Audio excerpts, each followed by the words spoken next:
Just finished a really beautiful conversation where the takeaway word was expansive.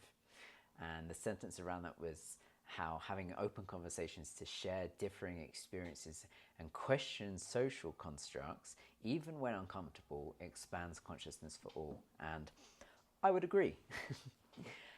It was a beautiful conversation where I got to hear about her experience with her now ex-partner and the challenges in that, and how the wisdom from her mum, who grew up very religious and was in a religious marriage with her father,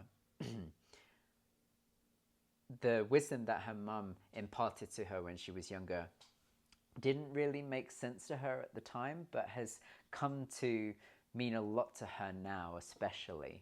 And that wisdom was that it's important to be equally yoked. That whatever part you choose, you need to be equally yoked. Those are the words that she used. And in the exploration of the conversation, what her definition of that has come to mean is that it needs to be two whole individuals coming together to form a union, a relationship, rather than two individuals who perceive themselves, either consciously or unconsciously, to be lacking and coming to relationship because they're looking to fill that hole. They're wholly, not whole. Difficult to put that in words. You're whole with a W, as in you're complete, rather than you come in looking to fill a void. Let's put it that way. And I would agree, not just because that really aligns with tantric teaching, and I'll speak into a little bit of that actually. We're already whole beings, where there's nothing missing, we're already complete. Is tantric idea. It's just that we forget this. And we forget this because as we develop, we become overly identified with our sense of self, our sense of individuation. It's termed as an impurity, but really it's just a misunderstanding of individuation, of separateness. And because of that separateness, we perceive ourselves to be lacking something, and then we strive to fill that void with countless things in life, whether that be money, cars, drugs, women, men, alcohol, sex, all of it. They're all an attempt to fill the missing piece that we recognize within us. And really what that missing piece is that infinite divine consciousness which resides within us, pointing us to see that what we have been attaching our sense of self-worth to isn't actually something that's going to fill us. It never can. It never could. Because it operates on a different scale, if you want to put it that way.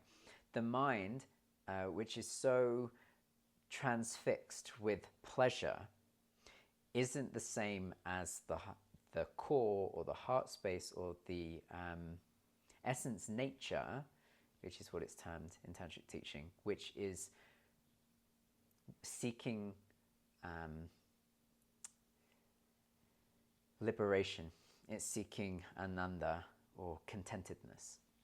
And what this person was saying, I'll come back to that, what this person was saying was, in order for a relationship to be successful, her belief is that it requires two whole individuals, two beings who consider themselves, recognize and appreciate the sovereignty that they are, coming together, not to look to complete one another, but looking to create a union with one another. She put it this way as well. I don't want to be needed. I want to be wanted, and there's a difference there. And it's the need is a dependency, whereas the want is a desire. It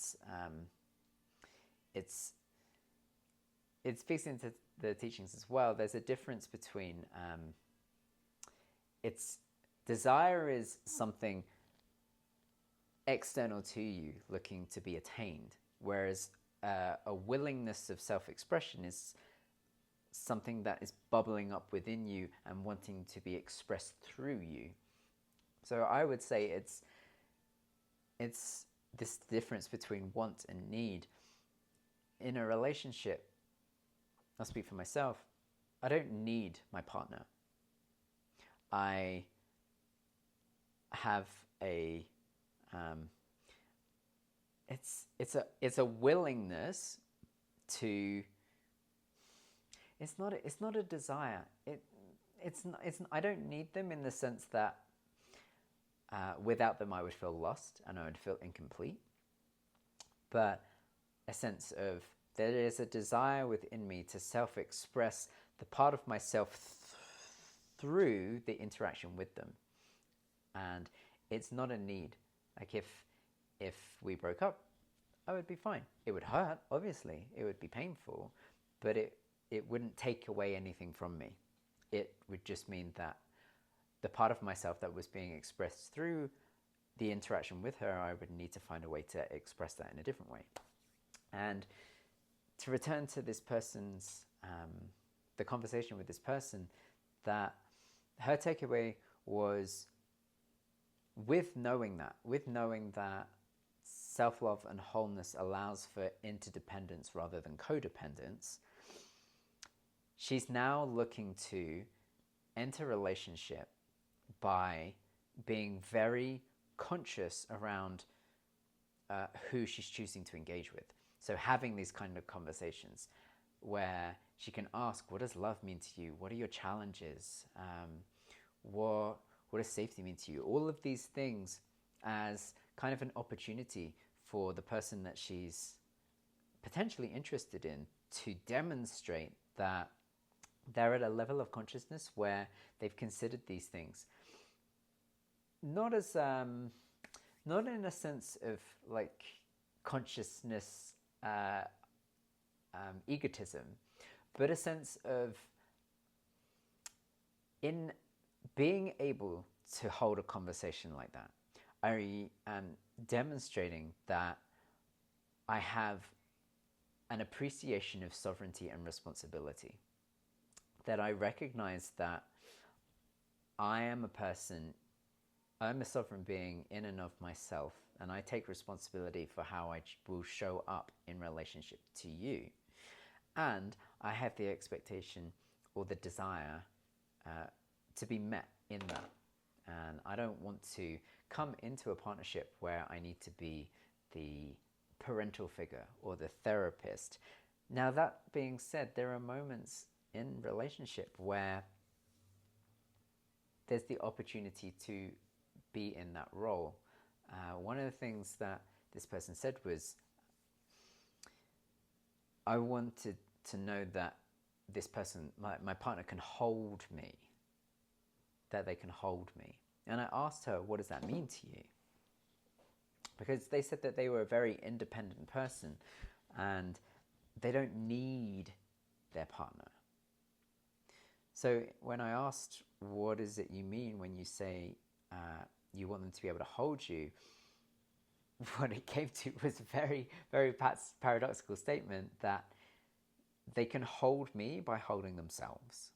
And I think this speaks into the sovereignty piece, where by being in partnership with you, or by you being in partnership with me, you recognize that I am a sovereign being, that you are a sovereign being, that we are coming together in our sovereignty to co-create, to come together in union, not to come into codependence where we're needing the other to satisfy these voids of sorrow that we or trauma that we're holding, but because we recognize that we are able to support one another in the journeys that we're going on. And when I expressed about, well, okay, how is this going to impact you going forwards? And she said, I'm going to be having these conversations. I expressed that, well, it's my experience that, anecdotally, that women have expressed that men aren't able to, and big generalization, that men aren't able to kind of hold these conversations, or they're not really thinking in this kind of level, or they're not this emotionally attuned on average. To which she agreed that has been her experience. And we spoke about how, well, if we're inviting men into these spaces that they're not adept in, then it's going to require, one, the feminine to hold that space, but two, to make it safe for men to do that, if that's the desire.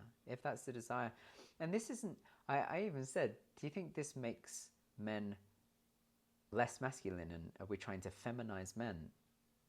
And she said no, because it's consciousness. It's not asking men to behave like women.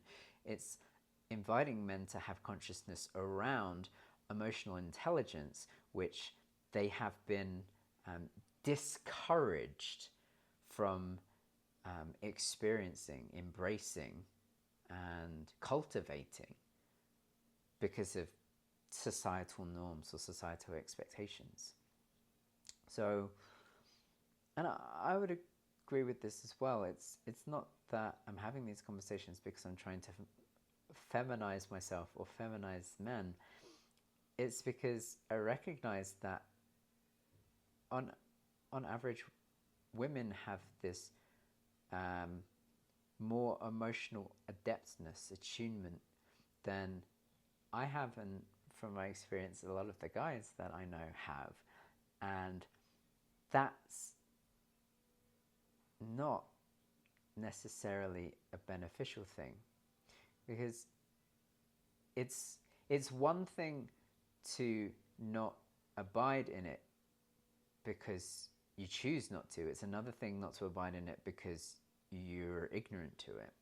And I think this is the part that I've been wrestling with and wanting to highlight. It's if